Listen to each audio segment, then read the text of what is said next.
Hello everyone, सबका स्वागत है आज के इस लेक्चर में, जिसमें हम यहाँ डिस्कस करने जा रहे हैं अब इलेक्ट्रिक फील्ड के बारे में। तो हमने इलेक्ट्रिक चार्ज के बारे में देख लिया, हमने उसकी बेसिक प्रॉपर्टीज देख ली, क्या क्या होती हैं, कूलम लॉ समझ लिया। तो अब हम जा रहे हैं एक और टर्म के बारे में डिस्कस करने, जो है इलेक्ट्रिक फील्ड। जैसे आप लोगों ने 10th क्लास में पढ़ा होगा मैग्नेटिक फील्ड, वैसे ही यहां पे एक और टर्म आती है इलेक्ट्रिक फील्ड। तो कुछ कुछ आपको चीजें याद अब लग रहा होगा क्या क्या हो सकता है इलेक्ट्रिक फील्ड में, जैसे मैग्नेटिक फील्ड में होता था वैसे ही इलेक्ट्रिक फील्ड में क्या क्या चीजें हो सकती हैं। तो पहले इलेक्ट्रिक फील्ड की डेफिनेशन क्या होगी। इलेक्ट्रिक फील्ड को हम डिफाइन करेंगे, स्पेस है अराउंड द इलेक्ट्रिक चार्ज, जहां पे कि एक चार्ज के अराउंड का स्पेस है जहां पे आप चार्ज का फोर्स महसूस कर सकते हैं। It is a space around the electric charge up to which the influence is felt is known as the electric field. तो जो भी स्पेस होता है चार्ज के चारों तरफ जहां पे उसका इन्फ्लुएंस होता है या फोर्स होता है, उस स्पेस को हम बोलते हैं इलेक्ट्रिक फील्ड। अब हम इलेक्ट्रिक फील्ड जो होता है, एक्चुअली तो स्पेस की बात हुई, इलेक्ट्रिक फील्ड का जो मैग्नीट्यूड होता है या जो उसकी वैल्यू होती है या जो इंटेंसिटी होती है, एक ही बात है, स्ट्रेंथ बोलो, मैग्नीट्यूड बोलो, इंटेंसिटी बोलो, वो कितना होता है, उसकी वैल्यू कितनी होती है। तो जैसे आपने 10th क्लास में मैग्नेटिक फील्ड पढ़ा था, तो मैग्नेटिक फील्ड आपने केवल उसका ये पढ़ा होगा कि स्पेस होता है अराउंड दिस, आपने उसकी वैल्यू नहीं पढ़ी होगी। 12th क्लास में आप उसकी वैल्यू भी आगे जाके पढ़ेंगे, मैग्नेटिक फील्ड की वैल्यू क्या होती है। ऐसे ही अभी हम इलेक्ट्रिक फील्ड के बारे में डिस्कस करेंगे कि चार्ज के चारों तरफ जो एरिया होता है वहां पे अगर आप इलेक्ट्रिक फील्ड देखेंगे, किसी चार्ज का ज्यादा होगा, किसी का कम होगा। मान लो ज्यादा चार्ज है, फील्ड स्ट्रांग होगा, कम चार्ज है, फील्ड वीक होगा। लेकिन फील्ड को कैसे मेजर करेंगे, उसकी यूनिट क्या होगी, मेजर कैसे करेंगे, यूनिट क्या होगी, कितना ज्यादा कितना कम, तो कैसे इसको मेजर करोगे, तो उसके बारे में हम बात करेंगे अब। इलेक्ट्रिक फील्ड स्ट्रेंथ या इलेक्ट्रिक फील्ड इंटेंसिटी। तो इलेक्ट्रिक फील्ड जो स्ट्रेंथ होती है उसको मेजर कैसे किया जाता है। तो इलेक्ट्रिक फील्ड स्ट्रेंथ मेजर करने के लिए हम क्या करते हैं, जैसे मान लो कोई चार्ज है और उसके चारों तरफ कहीं पे आपको मेजर करना है कि फील्ड कितना है, तो आप एक और चार्ज लेके आएंगे यहां पे और इस चार्ज पे देखेंगे कितना फोर्स लग रहा है। तो अलग अलग फील्ड में इस चार्ज पे अलग अलग फोर्स लगेगा। जो चार्ज आप बाहर से लेके आए हो उस पे अलग अलग फोर्स लगेगा। अगर यहां पे फील्ड बहुत स्ट्रांग है तो फोर्स बहुत ज्यादा लगेगा, फील्ड बहुत वीक है तो फोर्स कम लगेगा। तो उससे हम पता लगाएंगे इस चार्ज के फोर्स को देख के कि इस पे कितना, यहां पे कितना फील्ड है, इस पॉइंट पे कितना फील्ड था, इस चार्ज का फील्ड यहां पे कितना था। तो हम बाहर से एक चार्ज लेके आएंगे जिसे हम बोलते हैं टेस्ट चार्ज, और उससे हम चेक करेंगे कि यहां पे कितना फील्ड है। तो यहां पे क्या लिखा हुआ है देखो, फील्ड इंटेंसिटी होती है जो इलेक्ट्रिक फील्ड की in a given region, intensity of the field in a given region bring a test charge q naught. एक हम चार्ज क्यू नॉट को लेके आते हैं to a given point so that without disturbing the other charges. तो हम इस charge को डिस्टर्ब नहीं करेंगे, दूसरे चार्ज को लेके आएंगे और उसको यहां पे लाके रख देंगे चुपचाप से, है ना, चुपचाप से आएगा ये और आके चुपके से आके बैठ जाएगा। ठीक है, अब ये आके बैठ गए यहां पे, तो अभी देखेंगे इस पे फोर्स कितना लग रहा है। तो मान लीजिए इस पे फोर्स जो लग रहा है वो F है। जो चार्ज आप लेके आए हो बाहर से वो मान लो Q नॉट चार्ज है, और आप जो फील्ड चेक कर रहे हो मान लो Q चार्ज का चेक कर रहे हैं कि यहाँ पे A पॉइंट पे फील्ड कितना है। तो आपने क्या किया, एक बाहर से एक चार्ज को लेके आया और यहाँ पे लाके रखा। तो इसको मान लो जो फोर्स महसूस हुआ यहाँ पे आके, जो उसे महसूस हुआ फोर्स, वो महसूस हुआ F। ठीक है, तो F जो फोर्स होगा ये डिपेंड करेगा कि Q नॉट कितना है, उस पर भी डिपेंड करेगा। तो F जो होगा वो इलेक्ट्रिक फील्ड पे डिपेंड करेगा कि इलेक्ट्रिक फील्ड यहाँ पे कितना है। उसके अलावा ये इस पे डिपेंड भी करेगा कि ये Q नॉट आप कितना लेके आए हो। तो जो फोर्स होगा प्रोपोर्शनल टू Q नॉट होगा। यहां हम बोल सकते हैं फोर्स जो है Q नॉट पे डिपेंड कर रहा है। तो अगर हम प्रोपोर्शनल का साइन हटाएंगे तो यहां पे F की वैल्यू जो आएगी वो कितनी आएगी, कांस्टेंट इनटू Q नॉट। तो जो कांस्टेंट होता है हमारा उसको हम बोलते हैं इलेक्ट्रिक फील्ड। तो यहां पे हमारी जो वैल्यू आती है वो आती है F equal to E into Q naught. तो जितना ज्यादा यहां पे इलेक्ट्रिक फील्ड होगा उतना ज्यादा इस चार्ज को फोर्स महसूस होगा। और इलेक्ट्रिक फील्ड किसका है, इसका इलेक्ट्रिक फील्ड। जितना यहां पे इलेक्ट्रिक फील्ड इसका ज्यादा होगा, इस वाले चार्ज का यहां पे इलेक्ट्रिक फील्ड ज्यादा होगा, उतना इसको ज्यादा फोर्स महसूस होगा, या फोर्स की वैल्यू उतनी होगी। तो यानी इलेक्ट्रिक फील्ड की जो वैल्यू है, जिसको हम E लिख रहे हैं यहां पे, वैल्यू कैसे निकालोगे, तो E निकालने के लिए हमें क्या करना पड़ेगा, हमें F बाय Q नॉट करना पड़ेगा। हमें F को जो फोर्स इस चार्ज पे लग रहा है उसको इस चार्ज से डिवाइड करना पड़ेगा। यानी कि हम देख रहे हैं फोर्स पर यूनिट चार्ज, क्योंकि देखो जितना आप चार्ज लेके आओगे उतना ज्यादा फोर्स लगेगा। तो हम लोग जो फोर्स चेक करते हैं हम पर यूनिट चार्ज पे चेक करते हैं, यानी कि हम एक कूलम चार्ज पे चेक करते हैं कि एक कूलम चार्ज जब यहां पे लेके आएंगे तो कितना फोर्स लगेगा। तो या तो आप एक कूलम लेके आ जाओ और उस पर फोर्स चेक कर लो, तो सिंपली आपका F इक्वल टू E आ जाएगा, जो भी फोर्स होगा वो E के बराबर होगा। लेकिन अगर आप 1 कूलम नहीं लेके आए, मान लो आप 5 कूलम लेके आए, तो 5 कूलम चार्ज अगर आप लेके आए, उस पर जो फोर्स लगेगा उसको क्या करना पड़ेगा, 5 से डिवाइड, क्यू से डिवाइड करेंगे तो हमारा इलेक्ट्रिक फील्ड की वैल्यू आएगी। जैसे मान लो अगर यहां पे आपका 1 कूलम चार्ज आप लेके आए, 10 न्यूटन का फोर्स लगा, जब आप 5 कूलम चार्ज लेके आओगे तो 50 न्यूटन का फोर्स लगेगा उस पर। कितना लगेगा, 50 न्यूटन। तो आपको क्या करना पड़ेगा, 50 डिवाइड बाय 5 करना पड़ेगा, कि अगर 5 कूलम का चार्ज लेके आओ तो आंसर तब भी 10 आएगा।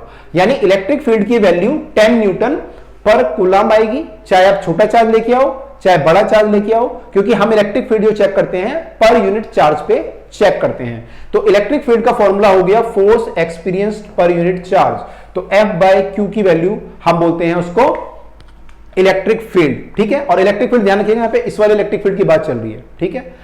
अच्छा, यहां पे कई बार हम यूनिट चार्ज भी लेके आते हैं, कई बार हम भी बोलते हैं कि force experience by the unit charge, तो वो भी हम बोल सकते हैं, दोनों डेफिनेशन करेक्ट है। तो हम क्या करें, इसको लेके आए तो आपका F equal to Q E naught आया, और यहां से आपका E का वैल्यू क्या आया, F बाय क्यू नॉट। अब देखिए यहां पे जो ये E है, ये आपका F बाय क्यू नॉट आया, तो F जो है वेक्टर क्वांटिटी है, इसलिए E भी क्या लिखा है हमने, E वेक्टर लिखा हुआ है। तो यानी इलेक्ट्रिक फील्ड भी क्या होगा, वेक्टर क्वांटिटी होगा। वेक्टर क्वांटिटी होगा मतलब उसकी डायरेक्शन होगी।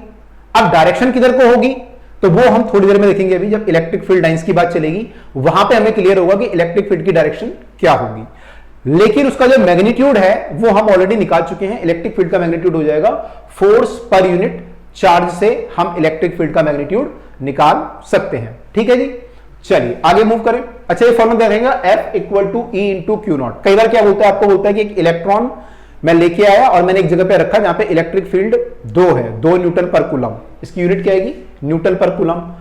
इलेक्ट्रिक फील्ड जो होगा फोर्स बाय क्यू है ना, तो न्यूटन पर कूलम। तो मान लीजिए इलेक्ट्रिक फील्ड 2 न्यूटन पर कूलम है, मैंने एक इलेक्ट्रॉन लेके आया, बताओ उस पर कितना फोर्स लगेगा। तो सिंपल है, 2 है, क्यू का वैल्यू आपको पता है, इलेक्ट्रॉन का चार्ज, इसको मल्टीप्लाई करेंगे तो फोर्स आ जाएगा इलेक्ट्रॉन पे। तो आप इलेक्ट्रॉन पे फोर्स निकाल सकते हैं, ऐसी प्रोटॉन पे भी फोर्स निकाल सकते हैं, ठीक है। प्रोटॉन का भी चार्ज सेम होता है तो भी सेम फोर्स आएगा। और अगर आपको एक्सेलरेशन निकालना है कि प्रोटॉन कितने एक्सेलेरेट करेगा, तो ये फोर्स आ गया, उसको मास से डिवाइड कर दो प्रोटॉन के, तो एक्सेलरेशन आ जाएगा। तो ऐसे कई सारी चीजें हम इसका यूज करके कर सकते हैं अगर हमें इलेक्ट्रिक फील्ड का आइडिया हो जाए तो इलेक्ट्रिक फील्ड को हम डिफाइन कैसे करेंगे, जो हमने भी एक्सपेरिमेंट किया उससे हम डिफाइन कैसे करेंगे। हम बोलेंगे electric field is defined as the force experience by unit positive charge placed at that point. तो आप यूनिट पॉजिटिव भी बोल सकते हो, या फिर आप बोल सकते हो force experience per unit charge भी बोल सकते हो, वो भी सही डेफिनेशन है।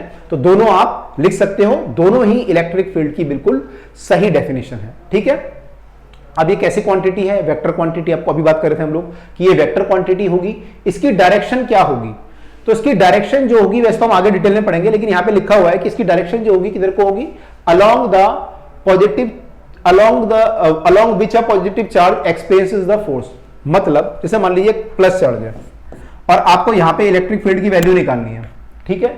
तो यहां पे अगर मैं प्लस चार्ज लेके आऊं कोई, तो उस पर फोर्स किधर को लगेगा, मान लो यूनिट टेस्ट चार्ज में लेके आया प्लस का, तो फोर्स किधर को लगेगा, रिपल्सिव फोर्स लगेगा। कूलम लॉ पढ़ चुके हैं हम लोग, तो इस पर इधर को फोर्स लगेगा, ठीक है। तो इधर को फोर्स लगेगा तो हम क्या बोलेंगे, इलेक्ट्रिक फील्ड की जो डायरेक्शन है इस पॉइंट पे वो किधर को है, इधर को है। क्लियर।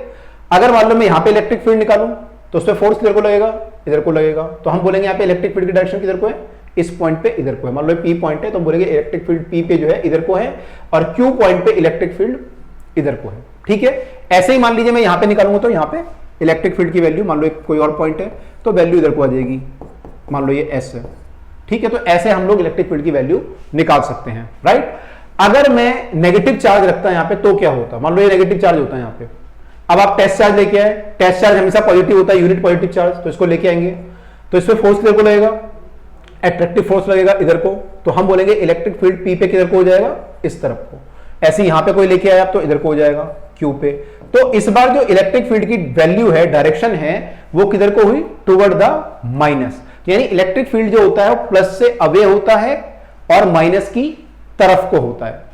प्लस से अवे दूर और माइनस की तरफ को। तो क्या लिखा है यहाँ पे, इलेक्ट्रिक फील्ड जो होता है किस डायरेक्शन में होता है, direction along which a free positive charge experience the force. मतलब पॉजिटिव चार्ज पे जिधर को फोर्स लगेगा उधर को ही इलेक्ट्रिक फील्ड की डायरेक्शन मान ली जाती है, ठीक है। तो इलेक्ट्रिक फील्ड की डायरेक्शन हो गई, ओके। इसकी यूनिट क्या है, न्यूटन, इसकी यूनिट है न्यूटन पर कूलम यूनिट होती है इसकी। और इसकी एक और यूनिट है न्यूटन पर कूलम के अलावा, क्योंकि फोर्स पर यूनिट चार्ज तो न्यूटन पर कूलम आ गया, एक और यूनिट होती है, इसको बोलते हैं वोल्ट पर मीटर। ये आप आगे पढ़ोगे, इलेक्ट्रिक फील्ड और पोटेंशियल डिफरेंस में रिलेशन होता है E equal to V by D, ऐसा कुछ रिलेशन आता है।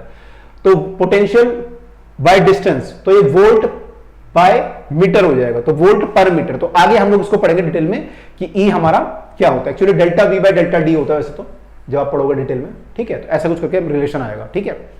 चलिए, तो हमने पढ़ लिया इलेक्ट्रिक फील्ड जो होता है किसी चार्ज का, वो किधर को होता है, ठीक है, और उसे कैसे पता लगाते हैं, ये हमने अब तक जो है पढ़ लिया। आई होप यहां तक सबको क्लियर है, कोई डाउट किसी को नहीं है, ठीक है। हमने ये पढ़ लिया कि इलेक्ट्रिक फील्ड जो होता है डिफाइन कैसे करते हैं, स्पेस होता है, ये तो स्पेस हुआ। इलेक्ट्रिक फील्ड की इंटेंसिटी कैसे डिफाइन करते हैं हम लोग, इलेक्ट्रिक फील्ड की इंटेंसिटी निकालने के लिए हम लोग यूनिट चार्ज पे फोर्स निकालते हैं, उसकी वैल्यू कितनी है, वो उसकी इंटेंसिटी होगी, ठीक है। अच्छा, वैसे हम जब इलेक्ट्रिक फील्ड बोलते हैं ना, जब किताबों में आप इलेक्ट्रिक फील्ड पढ़ोगे तो यूजुअली वो जो बात कर रहा होता है किताबों में, जहां भी लिखा होता है, जहां भी आप पढ़ोगे सैंपल पेपर में, किताबों में, तो इलेक्ट्रिक फील्ड जब भी लिखा होगा उसका मतलब यूजुअली इंटेंसिटी की बात हो रही होती है, ठीक है। जैसे हमने बोला ना कि इलेक्ट्रिक फील्ड का एक्चुअल मीनिंग होता है स्पेस, और इलेक्ट्रिक फील्ड इंटेंसिटी का मतलब होता है कि उसकी वैल्यू। लेकिन जब हम इलेक्ट्रिक फील्ड यूजुअली लिखते हैं किताबों में, तो वो जो बात कर रहा होता है यूजुअली वो इसी की बात कर रहा होता है, वो बोलेगा इलेक्ट्रिक फील्ड की वैल्यू बताओ, मतलब वो इलेक्ट्रिक फील्ड इंटेंसिटी की वैल्यू पूछ रहा है या इलेक्ट्रिक फील्ड स्ट्रेंथ की वैल्यू पूछ रहा है। तो कंफ्यूज मत होना कि इलेक्ट्रिक फील्ड तो स्पेस होता है, वैल्यू कैसे पूछ रहा है, तो इसकी वैल्यू पूछ रहा होगा, ठीक है। तो ये चीज हम लोग ध्यान रखेंगे। तो यूनिट हम ध्यान रखेंगे न्यूटन पर कूलम, और इसकी डायरेक्शन होती है। अब अगर हम एक पॉजिटिव चार्ज का इलेक्ट्रिक फील्ड निकालें, उसकी वैल्यू निकालें, वैल्यू कितनी होगी, तो वैल्यू कैसे निकालेंगे। जैसे हमने पॉजिटिव चार्ज यहां पे रखा था और इसका इलेक्ट्रिक फील्ड यहां पे ईपी था, तो उसकी वैल्यू कितनी होगी, कितना इसका मैग्नीट्यूड होगा, अगर वो निकालें तो कैसे निकालेंगे। तो अभी आपने देखा फोर्स पर यूनिट चार्ज से निकालते हैं, तो कैसे हम इसकी वैल्यू कितनी आएगी। तो हमने क्या किया, मान लीजिए चार्ज क्यू है और इसका फील्ड हमें निकालना है पी पॉइंट पे, तो हम एक टेस्ट चार्ज लेके आए क्यू नॉट, और हमने यहां पे रखा, और इस पे हमने फोर्स निकालेंगे, और फिर फोर्स को क्या करेंगे, क्यू नॉट से डिवाइड कर देंगे, तो इलेक्ट्रिक फील्ड आ जाएगा पी पॉइंट पे। तो पी पॉइंट पे इलेक्ट्रिक फील्ड निकालने के लिए हमें क्या करना पड़ेगा, हमें एक चार्ज लाना पड़ेगा, उस पर फोर्स निकालना पड़ेगा, और फिर जो फोर्स आएगा उसको क्यू नॉट से डिवाइड करेंगे, तो ये आ जाएगा electric field at point P, ठीक है।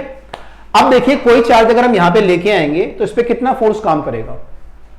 अभी हमने कूलम लॉ पढ़ा है, तो कितना फोर्स काम करेगा इस वाले चार्ज पे, तो आपने कूलम लॉ में भी पढ़ा था कि जो फोर्स होगा यहां पे वो हो जाएगा 1/4πε0 Q into Q naught upon में आर स्क्वायर। तो जो फोर्स होगा एक्चुअली वो हो जाएगा 1/4πε0 capital Q into Q naught upon में आर स्क्वायर। ये आपका फोर्स आ गया, डिवाइड बाय 4 से डिवाइड करना है आपको क्यू नॉट से, तो जब इससे डिवाइड करोगे तो क्यू नॉट से क्यू नॉट कट जाएगा, तो इलेक्ट्रिक फील्ड की जो वैल्यू आएगी वो कितनी आ जाएगी 1/4πε0 Q अपॉन में आर स्क्वायर। तो P पे जो इलेक्ट्रिक फील्ड की वैल्यू आ रही है वो आ रही है 1/4πε0 Q बाय आर स्क्वायर। तो ये हमारा इलेक्ट्रिक फील्ड हुआ एक पॉइंट चार्ज के द्वारा, यहां पे इलेक्ट्रिक फील्ड कितना होगा एट पॉइंट P। तो फॉर्मूला क्या आया, इसको यूजुअली हम याद रखते हैं KQ बाय आर स्क्वायर, है ना, किसको K लिखते हैं कई बार, हालांकि मैंने आपको बताया K एक अलग चीज होती है, लेकिन एक मान सकते हो constant into Q by R square. तो इलेक्ट्रिक फील्ड की जो वैल्यू होती है वो होती है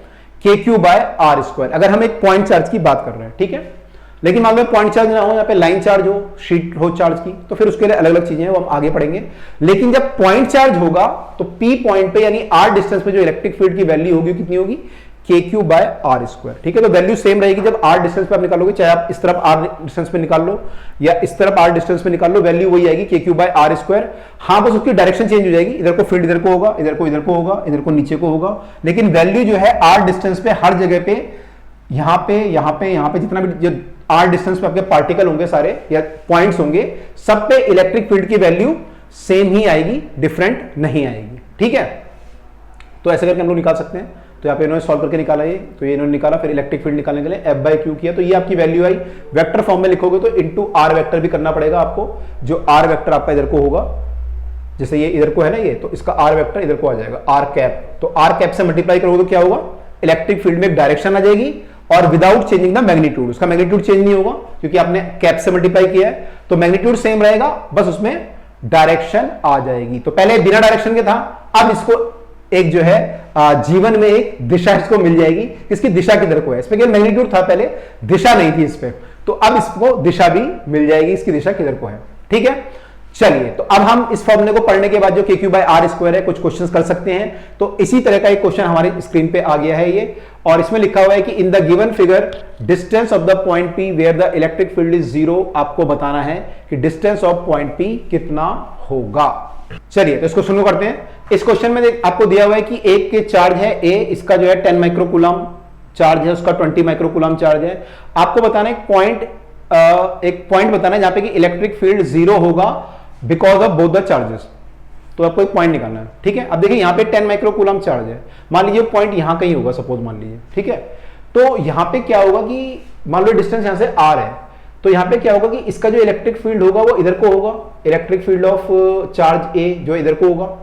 और अगर मैं बी का इलेक्ट्रिक फील्ड निकालूं तो वो इधर को होगा, क्योंकि प्लस चार्ज से अवे होता है ना फील्ड। तो बी का जो इलेक्ट्रिक फील्ड होगा वो इधर को होगा, क्योंकि दोनों चार्ज प्लस है हमारे, तो दोनों का इलेक्ट्रिक फील्ड इसका इधर को होगा, बी वाले का, ए वाले का इधर को। तो आपको वो पॉइंट निकालना है यहाँ पे इलेक्ट्रिक फील्ड जीरो होने का मतलब दोनों फील्ड बराबर हो आपस में। आपको पॉइंट निकालना है यहाँ पे दोनों फील्ड क्या हो, बराबर, क्योंकि अगर दोनों फील्ड बराबर होंगे तो नेट फील्ड क्या हो जाएगा, कैंसिल होके जीरो हो जाएगा। तो यानी इस पॉइंट पे, पॉइंट मान लो ये पी है, तो at point P electric field should be zero, EP is zero. This implies that E A equal to E B. अब ई ए कितना होगा यहाँ पे, तो ई ए हमारा जो होता है के क्यू बाय आर स्क्वायर या 1/4 एप्सिलॉन नॉट, क्यू 10 माइक्रोकूलम है, अपॉन में आर स्क्वायर, आर हमने कितना माना है, हमने माना है आर ही माना है, आर स्क्वायर हो जाएगा ये, ठीक है। यहाँ पे क्या हो जाएगा, यहाँ भी 1/4 एप्सिलॉन नॉट, क्यू कितना है यहाँ पे 20 माइक्रोकूलम, अपॉन में आर स्क्वायर। अब ये आर कितना हो जाएगा, तो ये आर, अगर ये आर माना है हमने, तो ये हो जाएगा 80 सेंटीमीटर माइनस आर, या फिर ऐसा यूनिट में लिखोगे तो ये 80 सेंटीमीटर को 0.8 मीटर लिख सकते हो। तो ये 0.8 मीटर कर लेते हैं माइनस आर। तो ये वाला डिस्टेंस जो है, अगर आर है तो ये वाला 0.8, मतलब पूरे में से आर घटा देंगे तो 0.8 माइनस आर हो जाएगा, उसका स्क्वायर करना पड़ेगा, ठीक है। इसका स्क्वायर हमें करना पड़ेगा, तो इसका स्क्वायर भी कर लिया। अब देखो यहाँ पे जो फालतू की चीजें उनको हटाओ, जो हमारे को जो है कष्ट दे रही हैं उनको हटा देते हैं। तो ये हटा देते हैं, हमें ये भी हटा देते हैं। अब थोड़ा जो है राहत मिली, थोड़ा सांस में सांस आई, तो इजी है थोड़ा। अब इसे सॉल्व करते हैं। तो इसे सॉल्व करेंगे जब, तो 10 बाय आर स्क्वायर जो आएगा आपका वो आ जाएगा 20 बाय 0.8 माइनस आर का होल स्क्वायर, ठीक है। अब एक काम करते हैं, दोनों तरफ स्क्वायर रूट कर लेते हैं, या फिर पहले डिवाइड कर लेते हैं इसे। तो डिवाइड करेंगे तो ये 1 बाय आर आ जाएगा, आर स्क्वायर इक्वल टू, यहाँ से डिवाइड हो जाएगा 10 से, तो 2 आ जाएगा यहाँ पे 0.8 बाय आर का स्क्वायर। अब दोनों तरफ स्क्वायर रूट करेंगे तो स्क्वायर रूट में क्या आ जाएगा, ये आ जाएगा 1 by R equal to √2 0.8 minus R. ये स्क्वायर रूट करने पे आ गया, ठीक है। अब क्रॉस मल्टीप्लाई कर लेते हैं इसकी इधर, तो इसकी मल्टीप्लाई करेंगे तो कितना हो जाएगा 0.8 माइनस आर इक्वल टू, ये वाला इधर जाके हो जाएगा √2 आर। इसको इधर ले जाएंगे तो √2 + 1 हो जाएगा ये आर में। तो आर हमारा हो जाएगा 0.8 अपॉन में ये हो जाएगा इधर आके √2 + 1, तो ये डिवाइड हो जाएगा √2 + 1 से। तो ये हमारी वैल्यू आई आर की। ये हमें सॉल्व करना है कि ये वैल्यू कितनी आएगी, ठीक है। तो यहां पे आप √2 की वैल्यू पुट कर दें, या तो या रैशनलाइज भी कर सकते हो, या √2 की वैल्यू पुट कर दो डायरेक्टली। तो √2 की वैल्यू होती है हमारी, कितनी होती है √2 की वैल्यू 1.41, तो 1.414 होती है, इसको 1.41 पुट करते तो 2.41 हो जाएगी। तो 0.8 डिवाइड बाय 2.4 हो जाएगा। इसको हमें सॉल्व करना है, तो इसको पॉइंट हटाने पे 24 आएगा, इसको पॉइंट लगाना पड़ेगा 80 आएगा, 24 चौके 96 होता है, ये नहीं जाएगा, 24 तियां 72, तो ये 80 आएगा, फिर दोबारा 24 तियां 72, लगभग 0.33 आ रहा है मीटर में। हमने मीटर में चेंज कर दिया था, तो 0.33 आ रहा है। तो आंसर क्या हो जाएगा हमारा 33 सेंटीमीटर हमारा आंसर हो जाएगा। कि ए से डिस्टेंस पूछा था, हाँ ए से पूछा था, उसी को हमने आर माना है, तो आर की जो वैल्यू आई है वही हमारा आंसर भी होगा। आई होप क्लियर होगा सबको। तो आपको ये फॉर्मूला ध्यान रखना है बस, के क्यू बाय आर स्क्वायर, उससे बाकी सब चीजें हो जाएंगी, ठीक है। और यहां पे एक चीज ध्यान रखिएगा, क्यू जो हम लेते हैं, जिस चार्ज का फील्ड होता है उसको लेते हैं, ठीक है। टेस्ट चार्ज नहीं लेते हम, क्योंकि टेस्ट चार्ज तो हम कट गया था, आपका डिवाइड हो गया था ना, क्यू नोट तो कट गया था। तो ये आंसर 33 सेंटीमीटर आ गया। अगला एक और क्वेश्चन हमारे सामने है, ABC is a equilateral triangle, charge QR placed at the each corner, electric field intensity at O will be। तो आपको बताना है यहाँ पे इलेक्ट्रिक फील्ड की इंटेंसिटी O पॉइंट पे क्या होगी। तीनों जगह बराबर बराबर चार्ज रखा हुआ है, ठीक है। अब देखिए यहाँ पे सिंपल है, हमने पहले भी क्वेश्चन ऐसा शायद किया होगा कि यहाँ पे जो है Q चार्ज है। अब इसका फील्ड में अगर इस पॉइंट पे निकालूं O पॉइंट पे, तो ये इधर को आएगा, वैल्यू क्या आएगी K Q by R square. R मतलब यहां से यहां तक का डिस्टेंस, ये आपका आर है, तो के क्यू बाय आर स्क्वायर आ गया ये वाला फील्ड। ऐसे इस वाले चार्ज का फील्ड निकालोगे तो वो इधर को आ जाएगा। अब ये वैल्यू भी सेम आएगी क्योंकि ये आर भी सेम होगा, क्योंकि सिमेट्री है, इक्विलेटरल ट्राइंगल है, तो ये KQ/R² हो गया। ऐसे तीसरे वाले चार्ज का निकालोगे तो वो भी सेम आ जाएगा, वो इधर है चार्ज कहीं आपका, इसका भी सेम आ जाएगा। तो तीनों जो फील्ड आ रहे हैं KQ/R² तीनों बराबर आ रहे हैं और बराबर एंगल पे आ रहे हैं, सब एंगल भी बराबर होंगे सारे, ये जो एंगल होंगे ये भी सब बराबर होंगे सिमेट्री से। कितना एंगल होगा वैसे? एंगल कितना होगा? 120 डिग्री होगा, है क्योंकि 360 है पूरा, उसको 3 पार्ट में डिवाइड किया गया है तो 120 हो जाएगा। तो सिमेट्री से क्या है, तीनों फोर्स बराबर है। तो मान लो किसी एक को, किसी मान लो एक चीज को पकड़ के 3 लोग खींचे 3 तरफ से बराबर फोर्स लगा के, तो नेट फोर्स क्या होगा उस पर? वो कहीं जाएगा? मान लो आपके 3 दोस्त आपको पकड़ के 3 तरफ से खींचे तो आप कहां जाओगे? आप बीच में रह जाओगे, है ना, तीनों दोस्त बराबर फोर्स लगाएंगे तो बीच में रह जाओगे, है ना। तो ऐसी इस केस में होगा कि बाय सिमेट्री क्या होगा, इसमें तीनों फोर्स बराबर हैं, इक्वल एंगल पे हैं, सब कुछ है। तो यहां पे क्या होगा, नेट फोर्स हमारा क्या हो जाएगा? 0 हो जाएगा। नेट फोर्स क्या हो जाएगा? 0। तो कोई फोर्स नहीं लगेगा। ये चीज हम लोग वेक्टर में पढ़ चुके हैं। लेमिस थ्योरम भी अगर आपको ध्यान होगा तो उससे भी हम बोल सकते हैं कि नेट फोर्स यहां पे 0 हो जाएगा। ठीक है, तो सिमेट्री में नेट फोर्स 0 होता है, तो नेट इलेक्ट्रिक फील्ड भी यहां पे 0 हो जाएगा हमारा। अगला क्वेश्चन देखिए क्या लिखा है। अब की बार 4 चार्ज हैं और ये स्क्वायर पे रखे गए हैं, Q -Q प्लस 2Q और -2Q having side of 5 centimetre. Square की जो साइड है वो 5 सेंटीमीटर है सारी। तो आपको बताना है electric field at the centre, इसके सेंटर पे इलेक्ट्रिक फील्ड किधर को होगा और कितना होगा, दोनों चीजें दी हुई है, कितना होगा और किधर को होगा। तो सेंटर पे निकालना भाई साहब, यहां पे। ठीक है जी, ठीक। अब देखते हैं पहले डायरेक्शन क्या क्या है सबकी इलेक्ट्रिक फील्ड की। पहले इस वाले Q की डायरेक्शन देखते हैं। तो इसका जो इलेक्ट्रिक फील्ड होगा वो इधर को होगा KQ/R²। देखो R तो सारे बराबर ही होंगे, यहां से R ले लो, यहां से R ले लो, यहां से, तो ये जो होगा KQ/R²। और ये वाला कितना हो जाएगा इसका, इस वाले का फील्ड अगर देखो तो K2Q/R²। Are you getting? इसका फील्ड है यहाँ पे KQ/R² और इसका फील्ड है K×2Q/R²। और इस वाले का फील्ड कितना हो जाएगा? K×-2Q/R²। लेकिन डायरेक्शन किधर को होगी इसकी? नेगेटिव है ये, तो नेगेटिव में फील्ड किधर को होता है? टूवर्ड होता है या अवे होता है? हमने पढ़ा था नेगेटिव में अगर हम पॉजिटिव चार्ज रखेंगे तो टूवर्ड मूव करेगा उसके, तो फील्ड भी किधर को हो जाएगा? टूवर्ड। तो इसका जो फील्ड होगा वो इधर को होगा और वैल्यू कितनी होगी? K×-2Q या K×2Q/R²। माइनस की जरूरत नहीं है क्योंकि आपने डायरेक्शन बना दिया, तो इसकी वैल्यू कितनी हो जाएगी? K×2Q/R²। ठीक है जनाब, तो इधर को आ गया। अब ये माइनस है, इसका भी फील्ड इसकी तरफ को होगा तो कितना हो जाएगा? KQ/R²। अब यहां पे भी 4 फोर्स काम कर रहे हैं, 4 फोर्स काम कर रहे हैं, लेकिन लेकिन लेकिन लेकिन लेकिन बराबर नहीं है, चारों फोर्स अलग अलग है। ठीक है, तो नेट फोर्स कितना आएगा? तो नेट फोर्स निकालने के लिए हम क्या करते हैं, तरीका लगाते हैं। देखो हम ये कर सकते हैं, अगर शॉर्टकट मारे तो हम ये कर सकते हैं यहां पे कि ये फोर्स जो है K2Q/R² है और ये कितना है? KQ/R²। तो इसमें से जब ये माइनस करेंगे तो ये ट्वाइस है 2KQ/R², ये KQ/R², तो नेट फोर्स कितना बचेगा?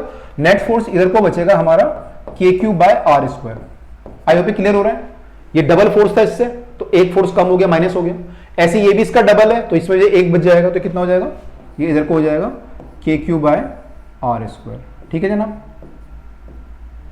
अब ये दोनों फोर्स बचे, है ना, इसमें से माइनस हो गया तो ये बचा और इसमें से माइनस हो गया तो ये बचा। अब इसका रिजल्टेंट हमें निकालना है। तो दो फोर्स का रिजल्टेंट कैसे निकालते हो आप? वेक्टर का यूज करके, पहले हमने डिस्कस किया था कैसे निकालते हो। अगर दोनों फोर्स F हैं तो रिजल्टेंट क्या होगा? रिजल्टेंट होता है A² + B² + 2AB cos θ। तो यहां पे रिजल्टेंट हो जाएगा F² + F² + 2F² + F² + 2F² cos θ। अब यहां cos θ की वैल्यू कितनी होगी? इन दोनों के बीच में एंगल कितना होगा? तो यहां पे ये जो एंगल होगा इन दोनों के बीच में, देखो पूरा एंगल 360 है और ये चारों एंगल बराबर होंगे, तो ये एक एंगल कितने का हो जाएगा? कितने डिग्री का हो जाएगा? 90 डिग्री का हो जाएगा। अगर आपने सही गैस किया है 90 डिग्री का होगा, परपेंडिकुलर होंगे आपस में। ठीक है, तो ये 90 डिग्री का होगा तो यहाँ पे cos θ की वैल्यू कितनी आएगी? cos 90। और cos 90 कितना होता है? cos 90 होता है 0, तो ये सब 0 हो जाएगा आपका। तो कितना बचेगा? F² + F² माने 2F²। इसका रूट करेंगे तो √2F आ जाएगा। तो हमारा आंसर क्या आ जाएगा? √2F। और F कितना है हमारा? F हमारा इतना है, यानी आंसर हमारा हो जाएगा √2 ठीक है जनाब। लेकिन अभी क्वेश्चन सॉल्व नहीं हुआ है, अभी R की वैल्यू भी तो निकालनी है भाई साहब। ये R कितना है? हमने R इसको माना है, तो R कैसे निकालोगे? यहां पे देखो, ये आपकी 5 सेंटीमीटर दी हुई है साइड, तो ये पूरे का पूरा जो डिस्टेंस होगा यहां तक, इसको हम निकाल सकते हैं बाय यूजिंग कौन सी थ्योरम? पाइथागोरस थ्योरम का यूज करेंगे तो यहां तक का डिस्टेंस आ जाएगा। कितना आ जाएगा? R square plus R square equal to ये हो जाएगा पूरा, मान लो ये ए सी है पॉइंट, तो ए सी का स्क्वायर जो होगा ये मान लो ए है, बी है, सी है, डी है, तो ए सी का जो स्क्वायर होगा वो हो जाएगा 5 का स्क्वायर प्लस 5 का स्क्वायर यानी 2 टाइम 5 का स्क्वायर। तो ए सी की वैल्यू आ जाएगी √2 इंटू 5 सेंटीमीटर में आएगी। ठीक है, तो ये ए सी की वैल्यू आ गई √2 इंटू 5 या 5√2 आ गई। लेकिन हमें तो आर चाहिए, आर हमने क्या माना है? आर हमने केवल इतना माना है, इसका आधा, मतलब पूरे का आधा माना है, तो आर की वैल्यू होगी AC बाई 2, तो AC को 2 से डिवाइड करोगे कितना हो जाएगा? ये 5√2/2 हो जाएगा। तो ये आपका आर का वैल्यू आ गया। आगे पे क्लियर हो रहा है? ये 5 था, ये 5 था, तो ये 5√2 आया, इसका आधा आ जाएगा 5√2/2। तो आर का वैल्यू पुट करना है हमें, के का वैल्यू पुट करना है, क्योंकि पूरा आंसर हमें निकालना है। तो √2 इंटू के का वैल्यू हो जाएगा 9 इंटू 10⁵, सॉरी 9, और क्यू का वैल्यू कितना हो जाएगा? क्यू का वैल्यू दिया हुआ यहां पे माइक्रोकूलम दिया हुआ, 1 माइक्रोकूलम, तो क्यू का वैल्यू हो जाएगा माइक्रोकूलम। आर का वैल्यू आर स्क्वायर, आर हमारा आ रहा है 5√2, इसका स्क्वायर जब करेंगे तो कितना हो जाएगा? 25 इंटू 2/4, 25 दूनी 50 अपॉन में 4 यानी 25/2 है ना, 25 दूनी 5 का स्क्वायर 25 दूनी 50 अपॉन में 4, 25/2 हो जाएगा, यानी 25/2 कर देगा सीधा। ऑब्जेक्टिव क्वेश्चन है ना, करना पड़ेगा जल्दी जल्दी। इसको सॉल्व करते हैं, इसको 2 को ऊपर ले आते हैं, 2 को ऊपर ले जाएंगे कितना हो जाएगा? 9 2 जा 18, तो ये हो जाएगा 18 ऊपर हो जाएगा, √2 भी है साथ में, अपॉन में 25, तो ये हो गया, ये हो गया, ये हो गया, 2 भी चला गया ऊपर। ठीक है, अब ये बचा 10 की पावर कितना हो जाएगा? 9 में से 6 गए तो 3, 10 की पावर 3, तो इतना आंसर आएगा हमारा 10 की पावर 3। ठीक है, अच्छा एक हमने गलती करी यहां पे, क्योंकि हमारी आंसर भी मैच नहीं करेगा, ये सेंटीमीटर में था, इसको मीटर में चेंज करना पड़ेगा। तो ये हमारी वैल्यू है ये सेंटीमीटर में है ना, तो उसको मीटर में करेंगे तो 10 की पावर -2 आएगा। इसका जब स्क्वायर करेंगे तो -4 और एक और आ जाएगा, -4 जब ऊपर जाएगा तो +4 होके 7 हो जाएगा। आई होप क्लियर हो रहा है? सेंटीमीटर में था, 1 सेंटीमीटर में कितना होता है? 1/100 मीटर, तो एक 10 की पावर 2 आ जाएगा -2, उसका स्क्वायर जब करेंगे तो -4 आ जाएगा और ऊपर जाके प्लस हो जाएगा तो +7 आ जाएगा। अब इसको सॉल्व करना है, 18√2 को मल्टीप्लाई करना है, तो 18 को 1.41 से मल्टीप्लाई करना है, तो मल्टीप्लाई कर लो, 8 आ गया, 32, 3, 8, 11, 1 से मल्टीप्लाई किया 141 आ गया, 8, 3, 4, 5, 2, 1, 2, 25.38 अपॉन में 25, तो ये लगभग 25.38 अपॉन में 25 यानी 1 के आसपास आ जाएगा आंसर, है ना, 1 से थोड़ा सा ज्यादा, 25.38 है अपॉन में 25 है, 10 की पावर 7 है, तो 1 से थोड़ा सा ज्यादा आ जाएगा, 25 है ना अपॉन में, तो 1 से थोड़ा ज्यादा आंसर होगा, 10 की पावर 7 होगा, यानी कि ये दोनों में से आंसर है अपवर्ड या डाउनवर्ड। तो हमारा जो फोर्स आएगा, इन दोनों का रिजल्टेंट जो आएगा वो किधर को आएगा? वो इनके बीचों बीच ऐसे आएगा, तो यानी कि हमारा फोर्स जो होगा वो अपवर्ड होगा, यानी कि आंसर ये वाला हो जाएगा 1.02 10 की पावर 7 अपवर्ड। यहां पे दो आंसर सेम दिए हुए, आई डोंट नो क्यों सेम दिए हुए, लेकिन आंसर आपका 1.02 10 की पावर 7 न्यूटन पर कूलम अपवर्ड आंसर आने वाला है। ठीक है, चलिए चेक कर लेते हैं एक बार, हमारा आंसर भी ए दिया हुआ, आई थिंक वो कुछ कंफ्यूजन है वहां पे, तो 1.01 10 की पावर 7 ही हमारा आंसर आएगा, that is the correct answer. ठीक है, डन, आई होप क्लियर हुआ है सबको। चलिए आगे मूव करें। ओके, अगला क्वेश्चन हमारे सामने है, ये कह रहा है फिगर हमें दिया हुआ है, हेक्सागन बने हुए हैं यहां पे, vertices in which of the following cases electric field at the centre is not zero, zero ना हो, कहां पे इलेक्ट्रिक फील्ड जीरो नहीं होगा। तो सब लोग एक बार वीडियो को पॉज करके क्वेश्चन को खुद ट्राई करेंगे और फिर बताएंगे आंसर क्या होगा। मैं स्क्रीन के आगे साइड जाता हूं, ये है कहां पे फील्ड जीरो नहीं होगा। ठीक है, चलो करेक्ट आई। ओके, अब देखिए यहां पे तो साफ साफ दिख रहा है आपको कि ये सारे चार्ज क्यू क्यू क्यू हैं, तो इसका फील्ड जो होगा आपस में, इसका फील्ड इधर को होगा, इसका फील्ड इधर को होगा, कैंसिल हो जाएंगे आपस में, ऐसे इन दोनों का फील्ड आपस में कैंसिल, इन दोनों का कैंसिल, तो यहां तो सारे फील्ड कैंसिल हो जाएंगे, तो नेट फील्ड यहां पे इलेक्ट्रिक फील्ड जीरो हो जाएगा, तो यहां तो कोई इशू नहीं है।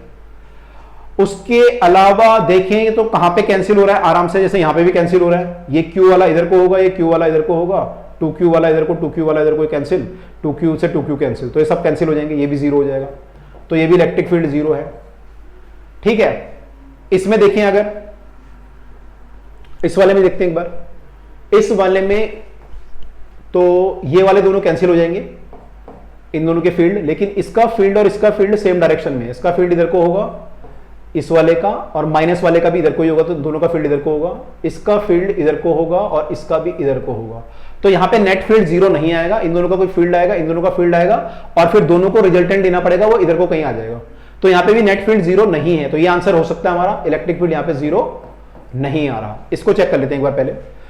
इसमें जो फील्ड है यहां पर 2q और q, तो 2q का फील्ड इधर को, q का इधर को, तो 2q का फील्ड ज्यादा होगा इधर को और q वाले का कम होगा, तो नेट फील्ड जो आएगा वो इधर को ही आ जाएगा कुछ, है ना। इन दोनों को जब माइनस करेंगे तो इधर को फील्ड आ जाएगा। ऐसे ही यहां पे जब इस केस को देखेंगे तो यहां पे भी 2q का फील्ड ज्यादा होगा, तो नेट फील्ड इधर को आ जाएगा कुछ इन दोनों का। इसका जब देखेंगे तो नेट फील्ड इधर को आ जाएगा।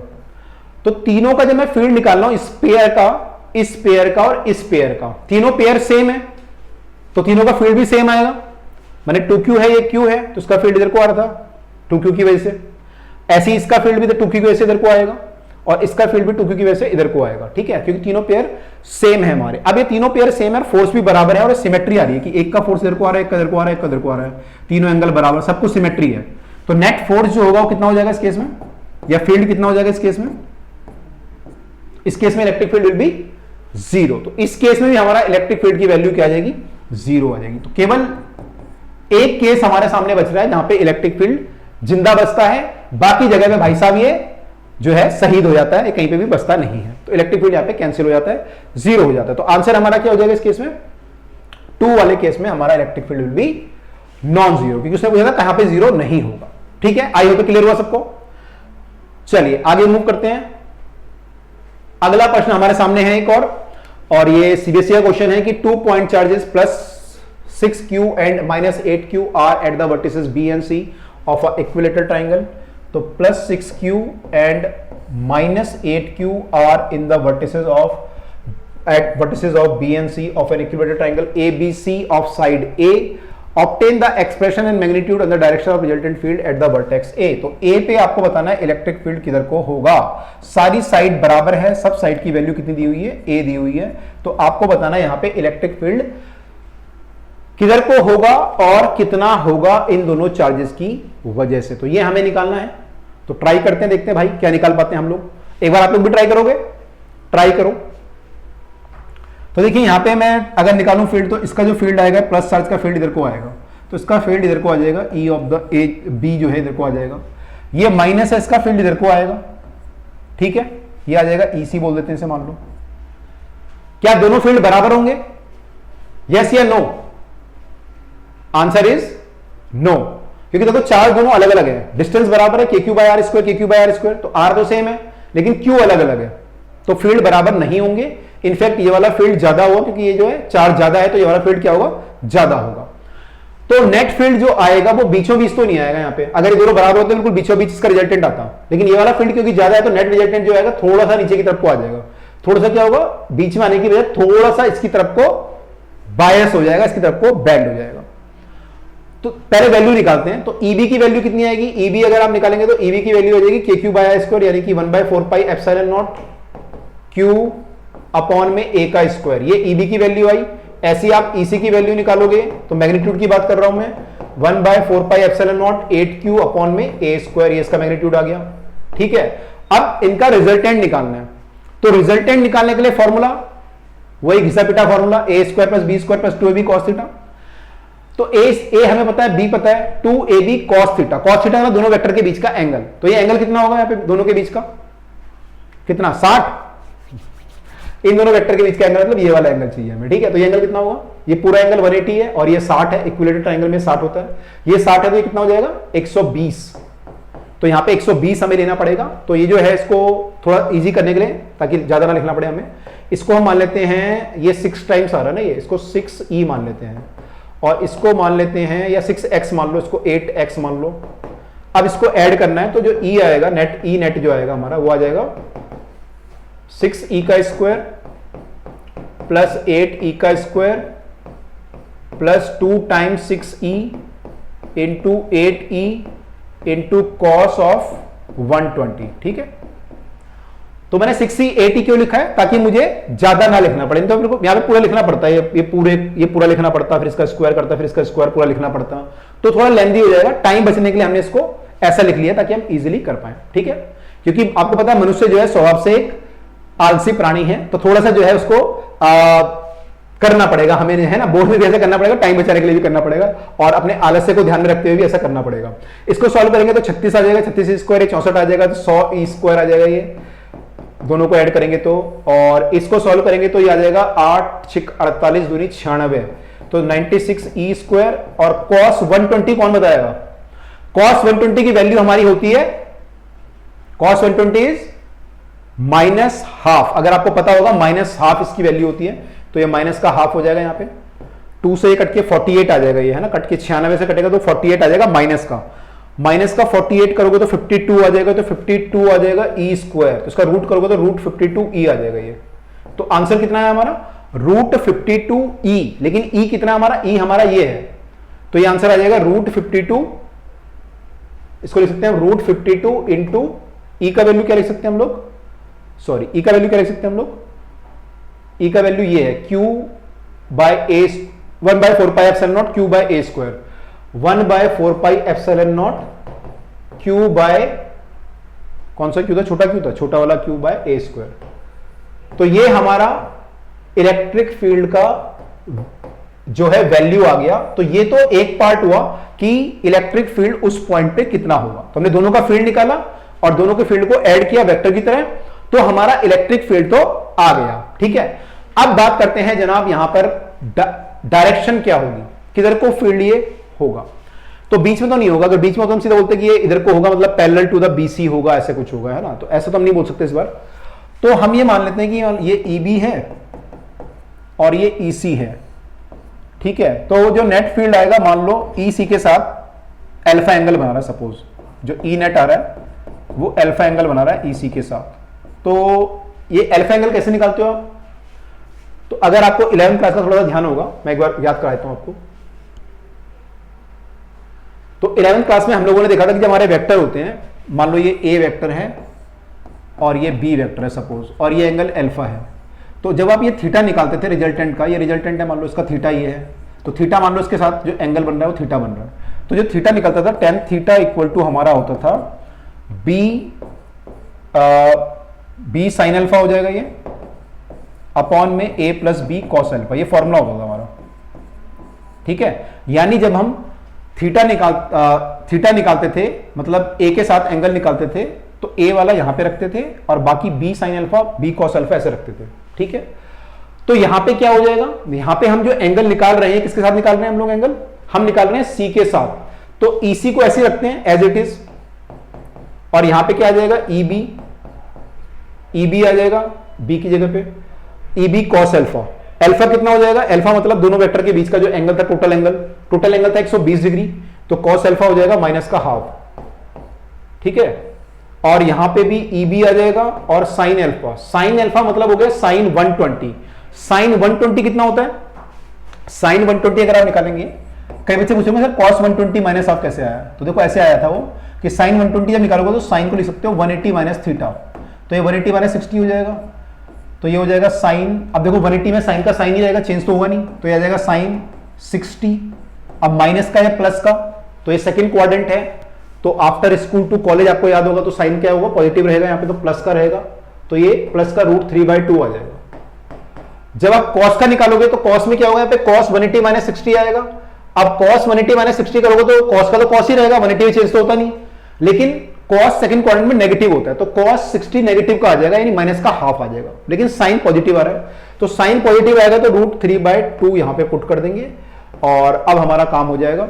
तो ईबी हमारा जो आ रहा था, ईबी हमारा जो वैल्यू था ईबी का वो 6e था, तो इसको 6e पुट कर देते हैं, तो ये रूट 3 से कट जाएगा, ऐसा हो जाएगा 3e हो जाएगा। तो ये यहां पे इसकी जगह पे पुट कर सकते हैं 8, ये 8 था हमारा, ये वाला 8 था, तो 8e plus 6e into minus half, तो कितना हो जाएगा? ये माइनस हाफ करेंगे तो -3 हो जाएगा ये, और ये प्लस 8 है तो 5e हो जाएगा, तो ये हो जाएगा 6e यानी कि 3e रूट 3, और ये हो जाएगा 5e। ठीक है, ये हो जाएगा 3e रूट 3, और ये हो जाएगा 3 कम हो गया तो 5e, e से e उड़ गया, तो आपका 3√3/5। तो आपका जो एंगल आ रहा है वो 3√3/5 आ रहा है tan थीटा। तो आप क्या लिख सकते हो आंसर में? आप लिख सकते हो थीटा इज tan इनवर्स, क्या लिख सकते हैं हम, थीटा इज tan इनवर्स 3√3/5। तो आप क्या बोल सकते हो, आप बोल सकते हो कि हमारा जो इलेक्ट्रिक फील्ड है उसकी वैल्यू इतनी है and it is making an angle of 3√3/5 with the direction of किसकी, EC के साथ बना रहा है ये angle and toward the B. और जो EC के साथ जो एंगल बना रहा है ये EC के साथ बना रहा है, टुवर्ड द बी बना रहा है। मतलब देखो जो एंगल हो सकता है, जो एंगल आ रहा है मतलब 15 डिग्री 20 डिग्री जो भी आ रहा है वो इधर को भी हो सकता है, इधर भी हो सकता है, क्योंकि EC के साथ आपने लिख दिया, मतलब लिख दिया कि EC के साथ 15 डिग्री बना रहा है।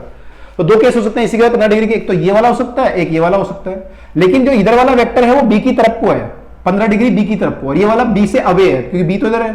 तो आप बोलोगे ये वेक्टर जो है इतने एंगल पे है EC के साथ एंड टुवर्ड द बी है। तो ऐसे हम लोग इसको आंसर को स्पेसिफाई करते हैं, जैसे आप लोगों ने 11th क्लास में किया होगा कि 50 डिग्री टुवर्ड ईस्ट नॉर्थ ऐसे लिखा होगा। तो ऐसे ही यहां पे लिखेंगे 15 जो भी है आंसर आया tan इनवर्स ऑफ इतना toward the B with the EC toward the B. तो हमारा आंसर ये आ जाएगा। एक बार आंसर चेक कर लेते हैं दोनों जो हमारे आंसर आए मैग्नीट्यूड एंड डायरेक्शन। तो मैग्नीट्यूड आ रहा है Q√52/4πε0a²। तो हमारा आंसर भी आ रहा था Q√52/4πε0a², यानी सही आंसर है। tan थीटा की वैल्यू चेक कर लेते हैं एक बार। tan थीटा की वैल्यू जो इनकी आ रही है 3√3/5 आ रही है, हमारी भी 3√3/5, तो करेक्ट है यानी कि ये ठीक है। तो इस तरीके से हम लोग जो है इलेक्ट्रिक फील्ड यहां पे निकाल सकते हैं। तो आई होप आपको क्लियर हुआ होगा कि जो सिंपल केस होता है वहां पे इलेक्ट्रिक फील्ड एक चार्ज का कैसे निकालना है, दो चार्ज है उनके बीच में फील्ड निकालना है तो कैसे निकालना है, दो चार्ज है फील्ड कहीं तीसरी जगह पे निकालना है तो कैसे निकालना है, बहुत सारे चार्ज हैं ट्रायंगल बना हुआ है तो फील्ड कैसे निकालना है, हेक्सागन बना हुआ है तो कैसे निकालना है। आई होप ये सब बातें आपको अब क्लियर हो गई होंगी, क्योंकि आपको इलेक्ट्रिक फील्ड का फॉर्मूला पता चल गया और इलेक्ट्रिक फील्ड की डायरेक्शन पता चल गई। तो ये सारे काम हम लोग अब बड़े कॉन्फिडेंस के साथ कर सकते हैं। ठीक है, चलिए तो अब हम मिलेंगे आपसे आगे, अगले इसमें जो है टॉपिक में आगे कंटिन्यू करेंगे और देखेंगे कि और क्या क्या चीजें हमें यहां पे देखनी है, इलेक्ट्रिक फील्ड लाइंस क्या होती हैं, बाकी चीजें क्या होती हैं वो हम आगे डिस्कस करेंगे। तो मिलते हैं अगले वीडियो में। Till then bye and take care.